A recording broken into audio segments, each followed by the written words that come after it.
एक छोटे से शहर में मनोहर अपने परिवार के साथ हंसी खुशी रहता था। मनोहर एक कपड़े की फैक्ट्री में काम करता था, जिससे वो अपने घर का खर्चा चलाता था। उसकी पत्नी कमला घर पर रहकर घर का काम करती थी और अपने बच्चों पिंकी और बंटी का ध्यान रखती थी। एक दिन जब मनोहर कपड़े की फैक्ट्री में काम कर रहा होता है, तभी अचानक आग लग जाती है। फैक्ट्री में पड़ा कपड़ा तेजी से आग पकड़ लेता है और पूरी फैक्ट्री में आग फैलने लगती है। सब लोग बचने के लिए बाहर भागते हैं। बचाओ, बचाओ, बचाओ कोई, बचाओ हमें,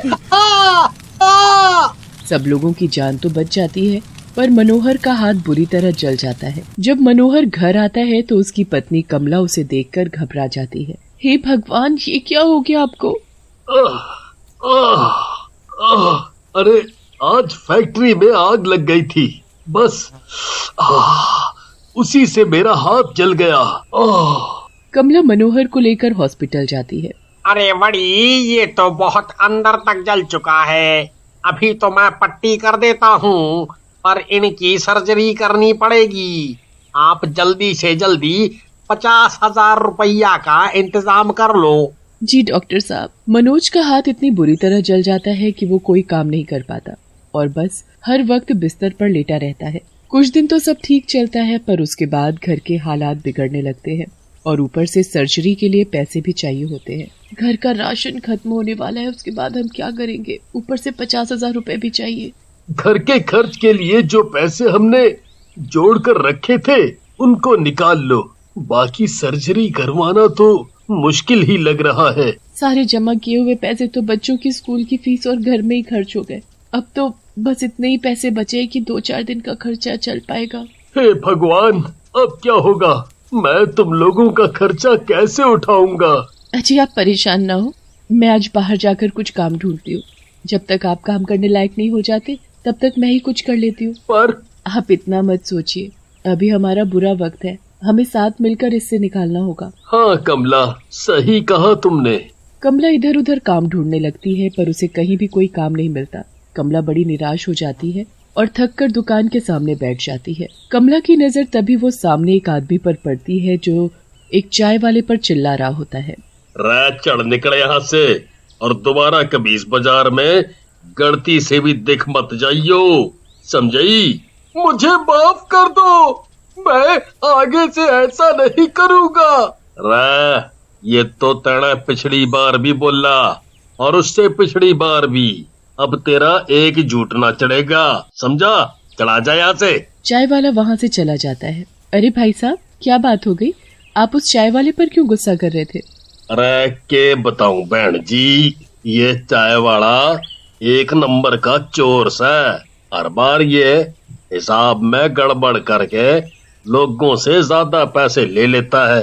अरे कितनी बार पकड़ा गया है, पर हम हमेशा माफ कर देते हैं क्योंकि यहाँ कोई भी ऐसा चाय वाला नहीं है। पर इस बार तो मैंने इसे भगा ही दिया। हाँ। कमला के मन में ख्याल आता है कि क्यों ना वो चाय का ही काम शुरू कर दे। भाई साहब, अगर मैं यहाँ चाय ला कर दूं तो? अरे ये तो बहुत अच्छी बात है। ऐसा है तो आप कल से ही रोज 30-40 लोगों की चाय ले आया करना है। आपका बहुत बहुत धन्यवाद भाई साहब, मुझे तो पैसों की बहुत जरूरत थी, अब मेरी काफी मदद हो जाएगी। कमला घर जाकर मनोहर को सारी बात बताती है। अगले दिन कमला चाय बनाने का सारा सामान लेकर निकल पड़ती है। उसके बाद वो बाजार से थोड़ा दूर एक पीपल के पेड़ के नीचे अपनी एक छोटी सी चाय की दुकान खोल लेती है। आज तो मैं इतनी बढ़िया चाय बनाऊंगी कि हर कोई रोज मेरे हाथों की चाय पीना चाहेगा। कमला गुनगुनाते हुए चाय बनाने लगती है, पर वो इस बात से बिल्कुल अनजान होती है कि जिस पीपल के पेड़ के नीचे वो चाय बना रही है, उस पेड़ पर एक चुड़ैल रहती है। चुड़ैल बड़े मजे से पेड़ पर सो रही होती है, पर जैसे ही चाय की खुशबू उसकी नाक तक पहुंचती है, वो झट से उठ जाती है। ये खुशबू कहाँ से आ रही है? और आखिर ये है किस चीज की? किसी आदमी के खून या मांस की तो बिल्कुल नहीं लग रही, मुझे जाकर देखना पड़ेगा। चुड़ैल नीचे देखती है तो उसे कमला चाय बनाती हुई दिखती है। अच्छा तो ये बात है, आखिर ये खुशबू यहाँ से आ रही है। तभी कमला के पास चीनी कम पड़ जाती है और वो चीनी लेने जाती है। चुड़ैल पेड़ से नीचे उतर आती है और वहाँ रखी हुई चाय को पीने लगती है। अरे वाह, ये तो बहुत ही स्वाद है। मजा आ गया इसे पीकर तो। चुड़ैल चाय पीकर ऊपर पेड़ पर जाकर बैठ जाती है। जब कमला वापस आती है तो देखती है कि वहाँ से सारी चाय गायब है। अरे, इस बर्तन में तो चाय पड़ी थी, आखिर चाय गई कहाँ? कमला इतना बोलती ही है तभी चुड़ैल पेड़ से कूदकर कमला के सामने आ खड़ी होती है। चुड़ैल, ये चुड़ैल कहाँ से आ गई? मैं तो इसी पीपल के पेड़ पर रहती हूँ और मैंने पी है ये चाय। बड़ी ही स्वाद थी, इंसान के खून से भी ज्यादा। आपको मुझसे क्या चाहिए? चाय, मुझे चाय चाहिए, चाय। मैं अभी बना कर देती हूँ, पर मुझे कुछ मत करना। ठीक है, जल्दी से चाय बनाओ। कमला चुड़ैल के लिए चाय बनाती है और एक कप में चाय डालकर चुड़ैल को दे देती है। वाह, क्या खुशबू है। चुड़ैल को कमला के हाथ की चाय बहुत पसंद आती है। वो चुस्कियां ले लेकर चाय का स्वाद लेती है और चाय की खूब तारीफ करती है। बहुत अच्छी चाय है, अब तुम्हें मुझको रोज ऐसी चाय बनाकर पिलानी होगी।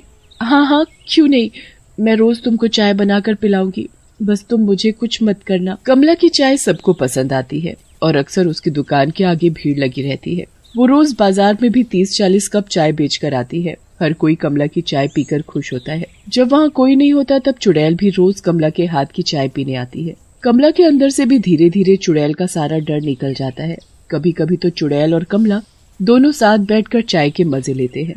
एक दिन कमला बहुत उदास बैठी होती है और बिना गुनगुनाए चाय बना रही होती है। चुड़ैल जब उसके पास चाय पीने आती है तब भी कमला बड़ी उदास दिख रही होती है। क्या बात है कमला, आज तुम बड़ी चुप चुप हो? मेरे पति एक कपड़े की फैक्ट्री में काम करते थे, पर एक दिन वहाँ आग लगने की वजह से उनका एक हाथ बुरी तरह जल गया।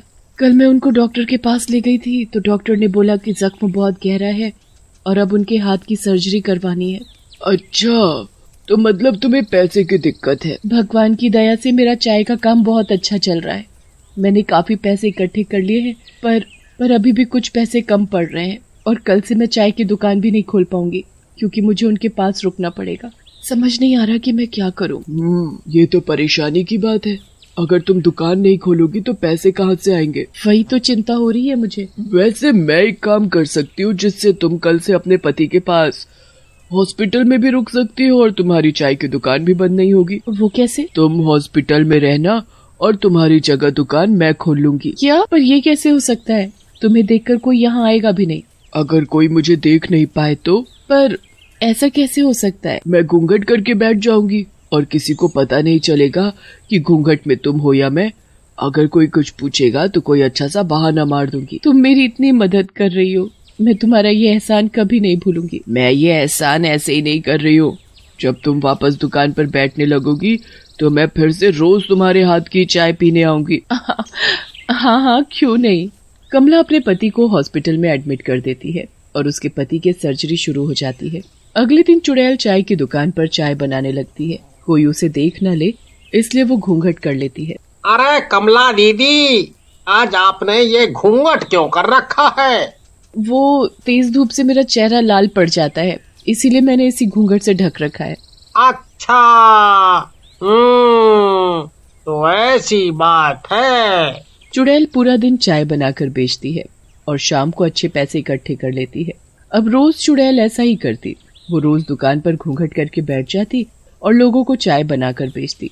धीरे धीरे सब लोगों को यकीन हो जाता है कि कमला को धूप से दिक्कत है, इसलिए वो घूंघट करके बैठती है। पर कभी किसी को ये सच नहीं पता चल पाता कि उस घूंघट के अंदर कमला नहीं बल्कि एक चुड़ैल है। एक हफ्ता ऐसे ही गुजर जाता है और उसके बाद कमला दुकान पर आती है।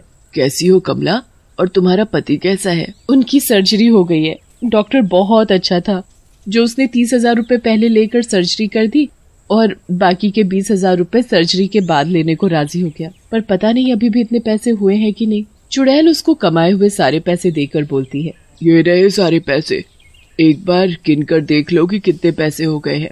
अरे ये तो 20,000 रूपए से भी ज्यादा हो गए। तुम्हारा बहुत बहुत धन्यवाद, तुम ना होती तो ये कभी मुमकिन नहीं था। चलो अब तुम ये सब बातें छोड़ो और डॉक्टर को ये पैसे देकर आओ। और हाँ, अब तुम जल्दी से आकर अपनी दुकान संभालो। कमला अपनी चाय की दुकान चलाती रहती है। चुड़ैल भी रोज कमला के हाथ की चाय पीने आती है और सब खुश होते हैं।